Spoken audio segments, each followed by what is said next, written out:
हरे कृष्णा। षष्ठांग प्रणाम।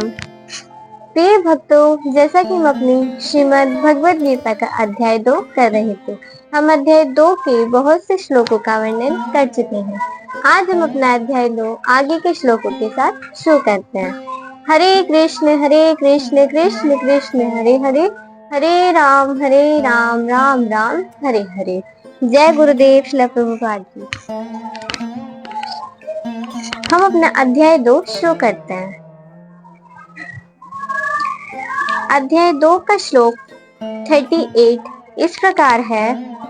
सुख दुख समे कृत्वा लाभ लाभो जया जयो ततो युद्धाय युजस्व नेवं पापमवाप्स्यसि। 38 श्लोक का अर्थात इस प्रकार से है। तुम सुख या दुख, हानि या लाभ, विजय या पराजय का विचार किए बिना युद्ध के लिए युद्ध करो। ऐसा करने पर तुम्हें कोई भी पाप नहीं लगेगा। इस श्लोक के माध्यम से भगवान श्री कृष्ण अर्जुन जी से कहते हैं कि तुम सुख तथा दुख, हानि तथा लाभ, जय तथा पराजय के विचार किए बिना युद्ध करने के लिए युद्ध करो। ऐसा करने पर तुम्हें किसी भी प्रकार का जो पाप है वह नहीं लगेगा।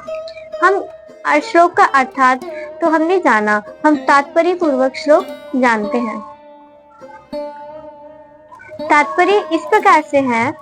अब भगवान श्री कृष्ण प्रत्यक्ष रूप से कहते हैं कि अर्जुन को युद्ध के लिए युद्ध करना चाहिए, क्योंकि यह उनकी इच्छा है। कृष्ण भावनामृत के कार्य जो होते हैं वो सुख या दुख, हानि या लाभ, जय या पराजय को कोई महत्व नहीं दिया जाता। ये जो कृष्ण भावनामृत जो कार्य होते हैं उनमें सुख दुख, लाभ, हानि या जय पराजय को किसी भी प्रकार का महत्व नहीं दिया जाता। दिव्य चेतना तो यही होगी कि हर कार्य कृष्ण के निमित्त किया जाए।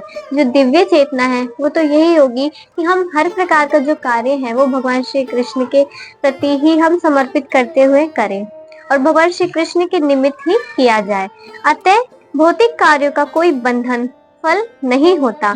जो कोई सतोगुण या रजोगुण के अधीन होकर अपनी इंद्रिय तृप्ति के लिए कर्म करता है तो उसे अच्छे या बुरे फलों का परिणाम प्राप्त करना होता है।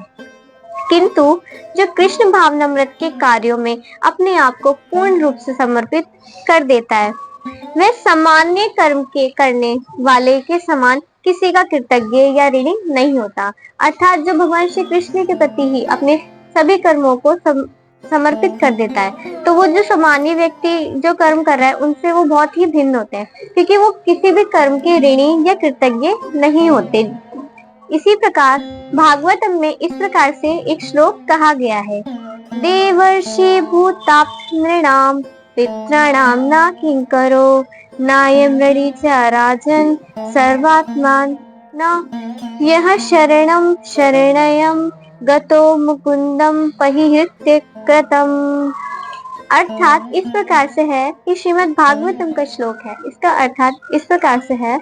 जिसने अन्य समस्त कार्यों को त्याग कर, यानी जिस व्यक्ति ने जितने भी अन्य समस्त अपने जो कार्य हैं उनको त्याग कर भगवान मुकुंद जो श्री कृष्ण है, मुकुंद यानी जो मुक्ति प्रदान करने वाले भगवान श्री मुकुंद यानी भगवान श्री कृष्ण की शरण ग्रहण कर ली है, वे ना तो किसी का ऋणी है और ना ही वे किसी का कृतज्ञ है।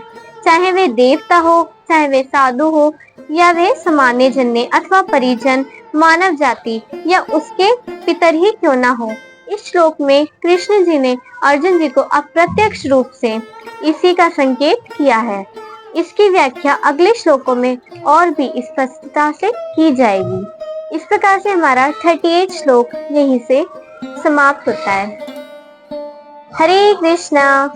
षष्ठांग प्रणाम।